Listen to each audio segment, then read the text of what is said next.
Good morning student.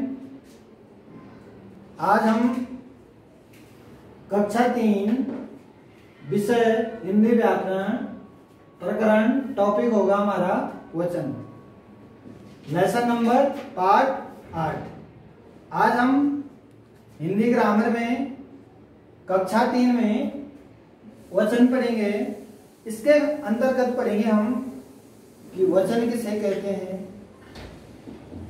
वचन के कितने भेद होते हैं और वचन को हम किस प्रकार से सरल शब्दों में समझेंगे और उसे किस प्रकार से पहचाने हम कि एक वचन है या अन्य वचन है।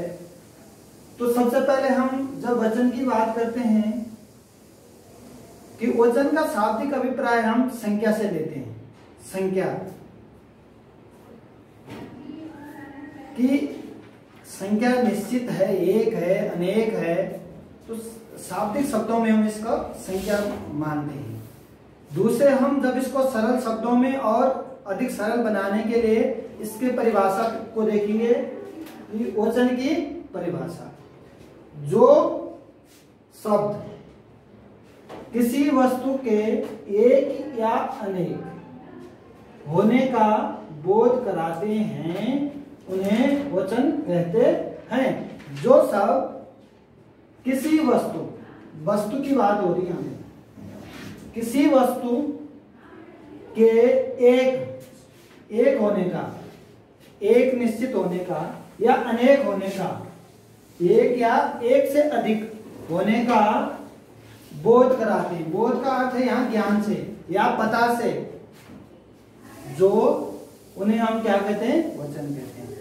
कहने का मतलब है कि जो जिन शब्दों के द्वारा हमें किसी वस्तु का एक या अनेक होने का ज्ञान होता है या बोध होता है या पता चलता है, उन्हें हम वचन कहते हैं।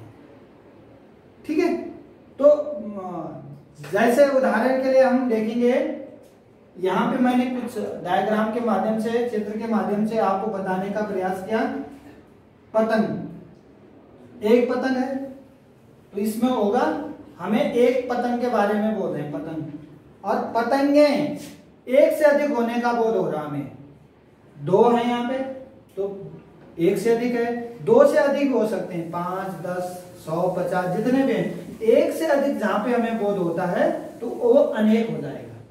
तो ये जो संख्या हमें निर्धारित करती है, जिससे हमें यह पता चलता है कि एक है या अनेक है, वही वचन है। अब हम देखेंगे कि इससे अधिक और उदाहरण हैं, जैसे पुस्तक। आप देखेंगे पुस्तक, एक पुस्तक की बात हो रही है, एक की हो रही है, एक पुस्तक की हो रही है। फिर है इसका दूसरा है, बहुवचन होगा, अनेक होगा, पुस्तकें। एक पुस्तक की बात हो रही है तो एक वचन में होगा। ठीक है, पुस्तकें दो है, जैसे दो है, एक से अधिक की बात हो रही है यहाँ पे, तो वो क्या हो गए, बहुवचन या अनेक हो गया। ठीक है, तो इसी को हम वचन कहते हैं। अब वचन की बात करेंगे कि वचन के कितने भेद होते हैं। अब इसके आगे हम देखेंगे कि वचन के भेद।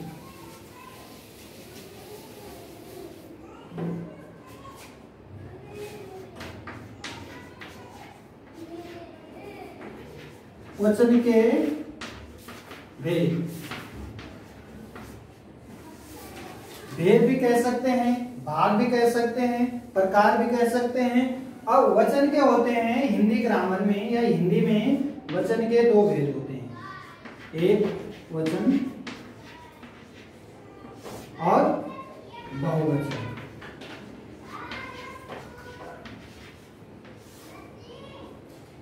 हिंदी में या हिंदी ग्रामर में केवल दो ही वचन होते हैं, एक वचन और बहुवचन।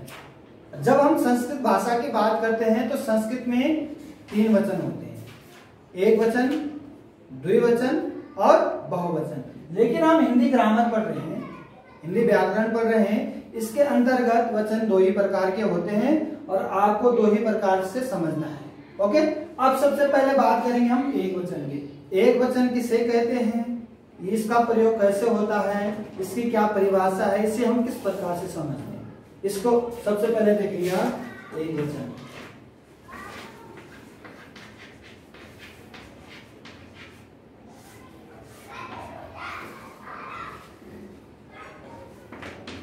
एक का बोध, बोध का अर्थ बताया था मैंने यहां ज्ञान से, ज्ञान से, ठीक है। बोध का अर्थ है यहां ज्ञान से।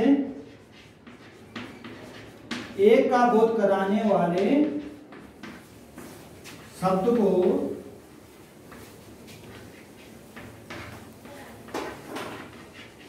एक वचन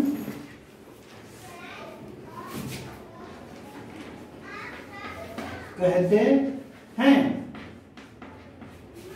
दूसरे शब्दों में यहां पे देखेंगे कि एक का बोध कराने वाले शब्द को एक वचन कहते हैं।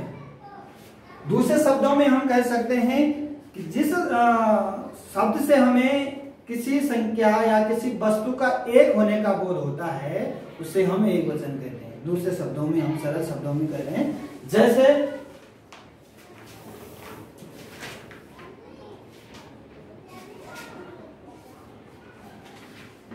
मैंने आपको ऊपर भी समझाया था पतंग, तो केवल एक पतंग की बात हो रही है, ठीक है। और इससे अधिक है, जैसे केला, केला, एक केला की बात हो रही है, एक केले की बात हो रही है। पंखा, एक पंखे की बात हो रही है, आदि अनेक, ठीक है। इससे अधिक और शब्द भी हो सकते हैं। तो केवल जहां पे हमें एक वस्तु का या एक संख्या का बोध होता है वहां एक वचन होता है। दूसरा है बहुवचन।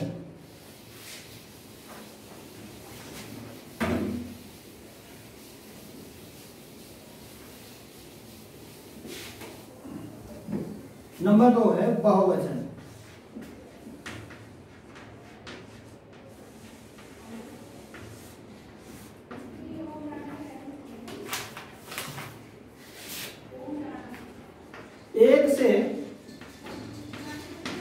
एक से अधिक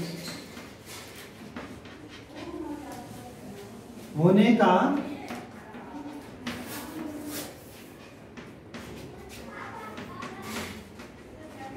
बोध कराने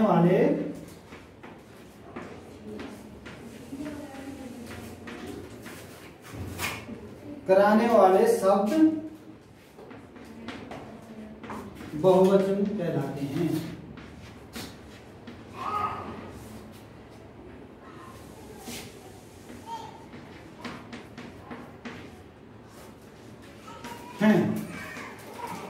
अब आप देखेंगे कि एक से अधिक, जहां पे हमें एक से अधिक संख्या होने का बोध होता है या ज्ञान होता है वहां बहुवचन होता है। जिन शब्दों के माध्यम से हमें एक से अधिक, 10 भी हो सकते हैं पर एक से अधिक, वहां पर बहुवचन होता है। जैसे उदाहरण के लिए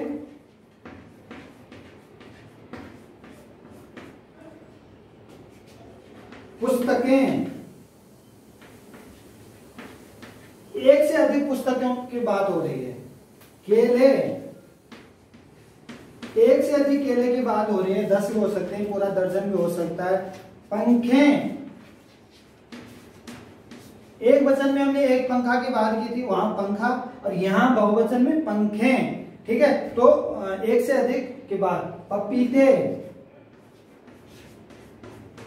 एक वचन में होगा पपीता और बहुवचन में पपीते, आदि आदि और शब्द भी हैं। इसके माध्यम से 4 उदाहरण के माध्यम से मैंने आपको समझाने का प्रयास किया और आशा करते हैं आप इसको अच्छे तरीके से समझे होंगे। और इस वीडियो को आप बार बार भी देख सकते हैं जिससे आपको अच्छी तरीके से समझ आए। इससे अधिक आपके बुक पे अनेक एक वचन और बहुवचन वाले शब्द हैं, जैसे वस्तु, वस्तुएं, सेना, सेनाएं, भुजा, भुजाएं, चूहा, चूहे, बीमारी, बीमारियां आदि अनेक शब्द हैं। इसको आप अपने बुक से भी देख सकते हैं और इसे वीडियो को, इस लेसन को अच्छी तरह समझने के लिए आप इसको एक बार, 2 बार दोबारा से देख सकते हैं। Thank you.